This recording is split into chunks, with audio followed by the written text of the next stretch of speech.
Please, human. My mom won't survive the trap. The alien child sobbed. The desert of Kepler, 442b stretched endlessly beneath twin sunsets, painting the sand in shades of violet and amber. Commander James Mitchell knelt beside the metallic device buried in the crystalline dunes, wiping sweat from his brow. He had spent weeks perfecting this trap, a biological containment field designed to capture the apex predator that had been terrorizing Earth's outer colonies. The creature was called a Venatian, a massive creature with scales that could reflect plasma fire and eyes that gleamed with predatory intelligence. It had killed 43 colonists in the past 4 months. James's mission was simple: capture it or destroy it. His team was spread across the perimeter, hidden among the rock formations. The sun was setting. The trap was set. All they had to do was wait. Then he heard it, a sound like breaking glass mixed with a child's cry. James's hand moved instinctively to his weapon, but he froze. That wasn't the guttural roar of a Venatian. It was something else. Something smaller. "Mitchell, we've got movement at 9 o'clock, crackled a voice through his calm Lieutenant Sarachin, their sharpest scout. "It's not the target. Looks like I'm not sure what it is." James moved cautiously from behind his equipment, his scanner raised. The shadows between the rocks shifted, and something emerged. His breath caught. It was a child, but not human. The figure was slender and graceful, with skin that shimmered between deep blue and silver. Large, luminous eyes, filled with tears, gazed at him desperately. The creature couldn't have been more than 5 feet tall, with delicate features that conveyed pure anguish. "Please," the creature cried out, its voice echoing across the dunes. "Please, you have to help me. You have to turn off the machine." James raised his weapon slightly, though he kept it lowered. "Don't move." "What are you?" "My name is Zella," the child sobbed, wringing her hands. "I am Venatian, but I'm not like the others. Please, you don't understand. My mother, she's coming to find me. She followed my signal, and she doesn't know about your trap. She'll walk right into it, and the energy field will." The child's voice broke into anguished sobs. "She'll die. She'll burn. Please, human, I'm begging you." "Mitchell orders?" Chen's voice crackled. "We have visual confirmation of another contact. Large thermal signature. 300 meters and closing." James's mind raced. A trap for the Venatian matriarch. The alpha predator. 43 dead colonists flashed through his memory. His daughter's face appeared in his thoughts. She was only 7, living safely on Mars Station while he risked his life out here.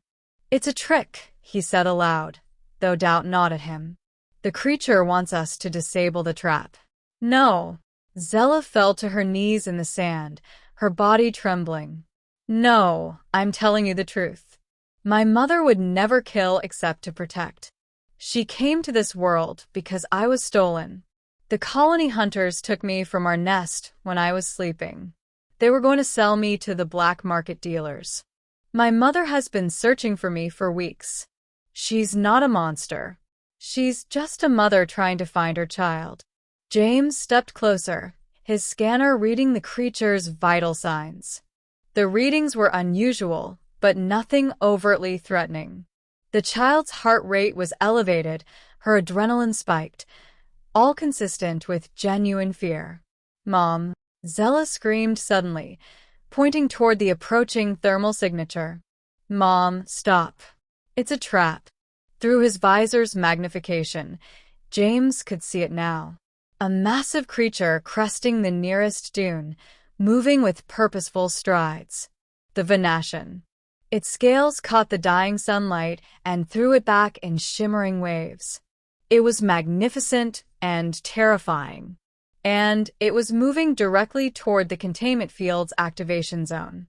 150 meters to activation point, Chin reported, her finger undoubtedly hovering over the trigger. "Mitchell, give the order." James looked at Zella, then at the approaching mother, then at his trap.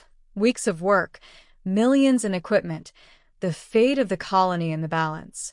The Venetian mother made a sound, something between a roar and a call. It was aimed at her daughter, and James heard something unmistakable in its tone. Love. Desperate, searching, determined love. She was sold to hunters, Zella whispered, looking up at James with streaming eyes. Everything I told you. Every word is true. I can see it in your face that you know I'm telling the truth. Your kind values family too, don't you? You understand. 100 meters. James's hand shook as he reached for the deactivation sequence. His career would be over. The colony would be furious. There would be inquiries, investigations, termination. But he thought of his daughter sleeping safely on Mars Station. He thought of a mother searching for her child. He thought of a lonely child sobbing in the desert. He pressed the sequence. No. Chen's voice exploded through the calm. Mitchell, what the hell? Disengage all systems, James commanded. That's an order. He turned to Zella. Run. Both of you. Run now, before I change my mind. Zella transformed in seconds, her small frame elongating, her muscles rippling beneath her shimmering skin. She became something more, something primal and powerful. She raced across the sand with impossible speed, meeting her mother halfway. The massive Venetian scooped her daughter up, cradling her close. The mother creature turned to look at James, really look at him. Her eyes held something that transcended species, transcended worlds. Understanding. Gratitude. The recognition of one parent to another across the vast gulf of biology and evolution. Then she was gone, moving swiftly toward the horizon where her herd waited in the rock formations beyond the colony's reach. Mitchell, report, came a cold voice, Commander Williams at base camp.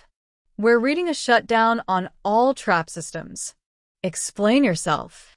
James watched as mother and child disappeared into the violet dusk, their silhouettes merging with the landscape before vanishing entirely. He thought about the difference between a hunter and a protector. He thought about what made something a monster and what made it simply misunderstood. Sir, he said quietly into his calm, the Venetian family unit has migrated beyond our patrol zones. The juvenile has reunited with its maternal guardian. The threat to the colony has been neutralized through non-lethal means. I assessed that further action was unnecessary. There was a long silence. You let them go, Mitchell, Williams finally said. Yes, sir, James replied. I did. Far across the desert, as the binary suns dipped below the horizon, a small Venetian child held tightly to her mother's scales, alive and finally safe. On a distant moon orbiting a distant star, a colony would learn that coexistence was possible, that mercy and understanding could be more powerful than any weapon. And Commander James Mitchell understood that some orders, the most important ones, come from the heart rather than from command.